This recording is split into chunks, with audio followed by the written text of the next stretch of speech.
Hello everyone, welcome to the session. Namaste. My name is Somajit Goswami, and in today's session, we are going to do a reader's clan reading session on a interesting Eon article. Now, the article, of course, you can see in your screens right now. It talks about when philosophy needed Muslims, Jews, and Christians alike. So, I just want you to appreciate for a while. The title basically gives away some information. So, philosophy needed Muslims, Jews, and Christians alike. So, what kind of philosophy was it? So, we will understand about that. So, we will delve into this article, but before that, let's read something. Let us read something about the author of this article, Peter Adamson, who is a professor of philosophy at the Ludwig Maximilian University at Munich. He is the author of several books, including The Arabic Plotinus 2002, and some other books, Philosophy in the Islamic World 2016. He also hosts a History of Philosophy podcast. Okay, so much about this author. Now let's go and read the article. Now, before we go and read the article, I would want you all to appreciate the beauty of this painting for some time. Okay, an interesting painting of the scholars in a library from Makana of Hariri manuscript. Interesting, right? So now let's delve into this article. If you were asked to name the most important philosopher of the 10th century Baghdad, you would presumably not hesitate to say Al-Farabi. He is one of the few thinkers of the Islamic world known to non-specialists, deservedly so given his ambitious reworking of the Platonic and Aristotelian metaphysics and political philosophy. But if you were yourself a resident of the 10th century Baghdad, you might more likely think of Yahya ibn Adi. He is hardly a household name now, but was mentioned by the historian Al-Masudi as the only significant teacher of Aristotelian philosophy in his day. But Ibn Adi is not just a good example of how fame wanes across centuries, he is also a fine illustration of the interreligious nature of philosophy in the Islamic world. Interesting. So now basically I think we will try and appreciate the fact that how philosophy needed Christian, Jews, and Muslims alike.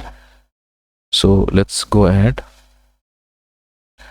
Ibn Adi was a Christian, as were most of the members of the group of philosophers who wrote commentaries on Aristotle at this time in Baghdad. The Muslim Al-Farabi, who was apparently Ibn Adi's teacher, was an exception to the rule. Completing the ecumenical pictures, Ibn Adi was involved in an exchange of letters with a Jewish scholar named Ibn Abi Sha'id al-Mawsili, who wrote to him with questions about the Aristotle's philosophy that he was hoping to have cleared up. Admittedly, Baghdad was an exceptional place, the capital of an empire and thus a melting pot that drew scholars from all over the Islamic world. But philosophy was an interfaith phenomenon in other times and places too. The best example is surely the Islamic Spain, celebrated for its culture of convivencia, living together. Most of the greatest medieval thinkers, the Muslim Averroes, the Jewish Maimonides, were rough contemporaries who both hailed from Al-Andalus. After Toledo fell into the hands of the Christians, the Jew Avendoth collaborated with the Christians Gondi Salvi to translate a work of Muslim thinker Avicenna from Arabic to Latin. Now, before we go ahead, I just want to say too many underlining ideas. This particular paragraph talks about the intermingling nature of one system of religion, which perhaps could be a Muslim religion, the other one could be a Jewish religion, or you can also say way of life, culture. One person needed the translation, other person provided the translation. So this is where the you can say the barter system of transference of knowledge, transference of ideas was happening. Philosophy, particularly in this part. Now let us look into the next paragraph. The last example is a revealing one. Philosophy in these times often involved representatives of different faith because it often presupposed translation. Hardly any philosophers of the Islamic world could read Greek. Now, this is an interesting thing. Not even Averroes, the greatest commentator on Aristotle, he and other Muslim enthusiasts for Hellenic wisdom had to rely on translations, which had mostly been executed by Christians in the 8th and 10th century. Knowledge of Greek had been maintained by the Christian scholar in Byzantine Syria, which explains why Muslim patrons turned to Christians to render the works of Aristotle, Ptolemy, Galen, and many other ancient thinkers into the Arabic. Thus, the very existence of Hellenic inspired philosophy in the Islamic world was a manifestation of interreligious cooperation. Now, how beautifully you would appreciate that they have explained that the philosophy of that time was very much dependent on the codependence of one another. The line which tells me that hardly any philosopher of the Islamic world could read Greek, and they were highly, dependent on the translations. Translation by whom? That were executed by the Christians. So now you can appreciate again the fact that how the intermingling nature or the helpful nature of these religious parties were helping each other to understand the ideas of philosophy, particularly the Aristotelian philosophy. Okay, now let's move ahead.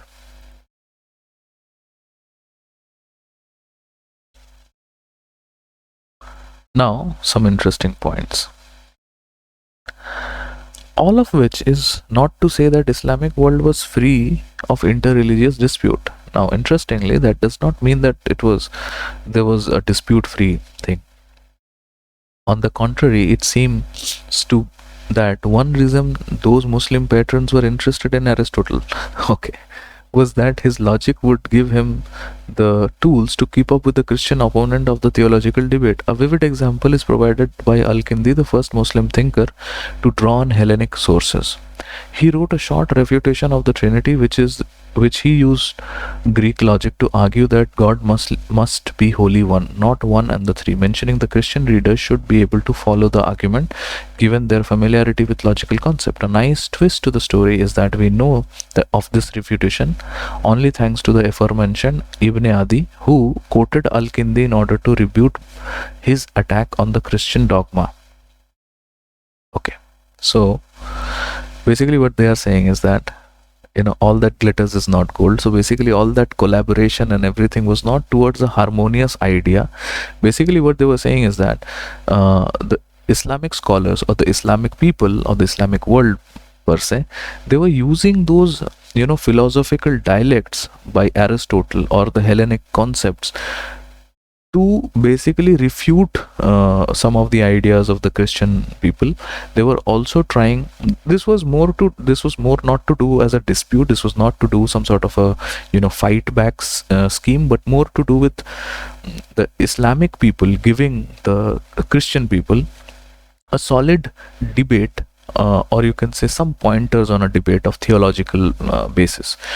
They were also testing the Christian people on their own waters. They're also giving them the logical ideas through which some of the Christian ideas can be refuted. Okay, so now now the equation of this entire passage is becoming much more interesting. Okay, so let's go ahead and read more.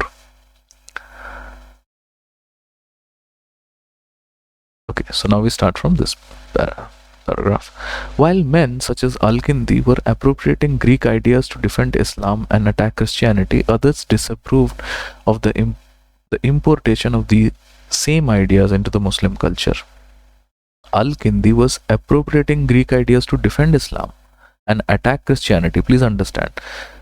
But others disapproved the importation of these same ideas into the Muslim culture. Al-Kindi responded to unnamed critic who deplored the use of pagan philosophy. Now basically what they are saying is strictly for business and not for our own usage. Okay, so it would not be a wrong idea to say at this point in time that they were strictly using it for scholarly purposes. The Aristotelian philosophy, the Hellenic philosophies, and everything, okay, even the Platonic ideas, they were taking those ideas to fight the Christian people, to maybe fight them at what grounds?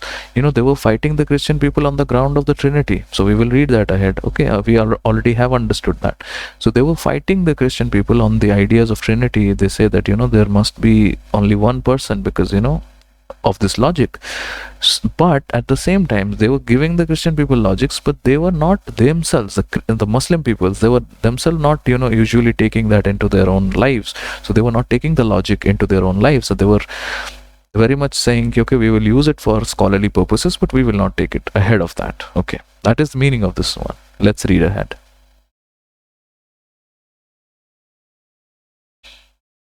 Okay, so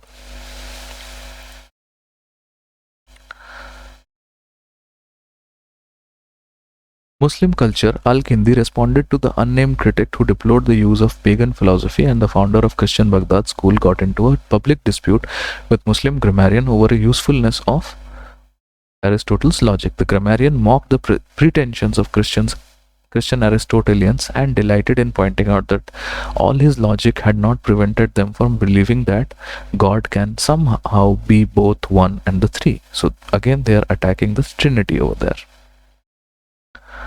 Now let's read this passage. This will conclude the paragraph. Rather, this will conclude the passage. Let's read this paragraph. Still, it remains the case that philosophy and the sciences more generally offered a kind of meeting point or neutral ground for the intellectuals of different faiths, Muslims, Christians, and Jews, who shared an interest in Aristotle's metaphysics or the medical theories of Galen, read each other's commentaries and elaborations on the Hellenic tradition. This is shown even by the disputes that they had with one another. Using Greek logic to debate the Trinity implicitly suggested that this was a topic that could be resolved by appeal to reason. And many of the thinkers mentioned above argued that philosophy offered the best resource for the interpretation of sacred texts, whether the Torah, the Christian Bible, or the Quran. So it is no coincidence that the Muslim Al-Kindi, the Christian Ibn Adi, and the Jewish Maimonides, the one God of Abrahamic tradition, bears a striking resemblance to the God of Aristotle's metaphysics. Their shared enterprise as elite philosophers meant that they had more in common with one another than they did with most other co-religionists. So this basically concludes the passage, and it is an interesting passage. So if you can just read over there, it's written on April 21st, 2017. Interesting. Okay, so basically the last paragraph talks about why there is so much of similarity between the three. If you know anything about the three religions, the Abrahamic religions, the Islam, Christianity, and Judaism, you will see that there is a striking resemblance to the God and the ideas and the prophets and this and that. Not taking the idea too much ahead of this discussion, but then the idea has, these people have some striking resemblance, and this resemblance can also come from the ideas that they were taking from the Greek philosophers. Okay, the Aristotelian philosophy, the metaphysics of Aristotle, and the medical ideas of Galen. Okay, so this way, whatever be the reason, maybe to refute one another, maybe to have a sort of a proving the other person wrong. So they were doing the same thing using the same logic of Greek philosophers, but that eventually made all of them fit into the same umbrella. I hope you enjoyed this. If you did, you know the drill. You have to like, share, subscribe. Thank you.